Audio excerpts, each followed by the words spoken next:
Hello, my name is Kelsey Stephenson, and I'm very lucky to be showing work as part of the current exhibition An Exercise in Listening at the Two Rivers Gallery in Prince George, BC. I'm recording this today from Treaty 6 territory within the city of Edmonton, which is home to many First Nations, Dene, and Métis people, among others, and a place I also consider to be my home. Over the past 5 years, my work has focused on how memory of place shapes one's relationship to that location, the changes we impose on the landscape around us, and draws upon my lived experiences of growing up within the province of Alberta. Divining is the installation piece included in the exhibition, and it came together based on a number of things. I've always been interested in how memory and lived experience impacts our identity, and it seemed to me it wasn't just those internal memories, but external ones as well, what I would broadly call place-based identity. I was living in the US at the time, and the structure became a lot clearer to me there.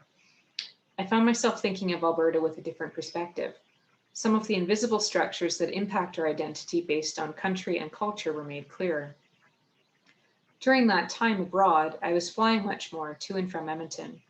Seeing the landscape from above, Alberta has a very distinctive square grid, the legal land description and mapping which was used by the Dominion Land Survey teams in the 1900s, which laid the groundwork for infrastructure such as highways, farming, and land demarcation that makes up that grid today.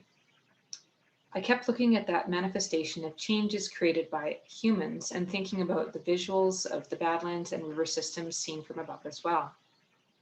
In the studio, I kept working larger and larger and then experimenting with tiling to go even bigger. Rice paper, especially the very thin 𝘓𝘬𝘓𝘓 used here, which moves and breathes with anyone nearby, is quite lightweight and appears very delicate. It is actually quite resilient. Beyond place, water and ice and the impact it can have over a longer period of time is one of the other themes in divining.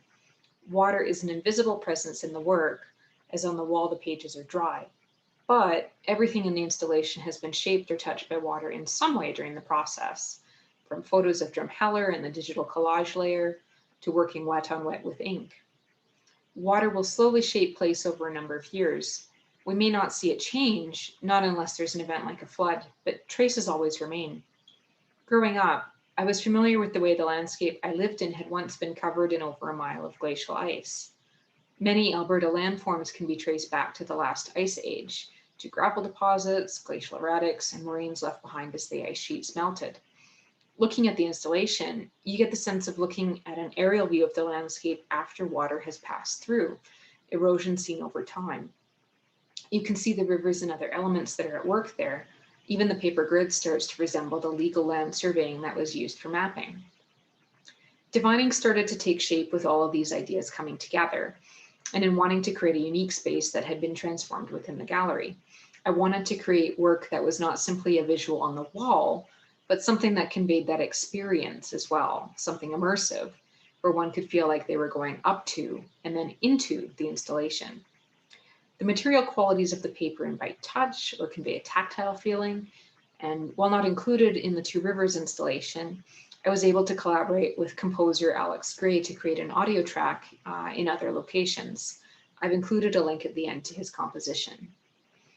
I've kept working with similar themes in more recent work after completing divining, with a larger installation, Flux, being shown last year in Vernon in July 2020. I was very lucky they were still able to show it, and extremely fortunate to be able to go and help install and see it within the gallery space with precautions taken. A lot of the same ideas and concepts in divining are present within Flux, although using different media, with work more in the center of the space. Here, there is also a more direct focus on specific watersheds and water systems rather than the more abstract versions in divining. While I haven't started a lot of new work over the past year, I do plan to continue focusing on that watershed, pulling on images taken for Flux at the Saskatchewan Glacier in 2019, and some of the more recent river valley walks I've been doing this year closer to home, taking photos, recording audio and video all along the Edmonton River Valley. I've been doing a lot of reading, planning, and sketching, so that when I do begin working more again in my home studio this summer, it will be informed by that period of slowed work and research. Please feel free to check out more of the exhibition online, and thank you for spending some time with me to look at some of the recent projects I've been working on today.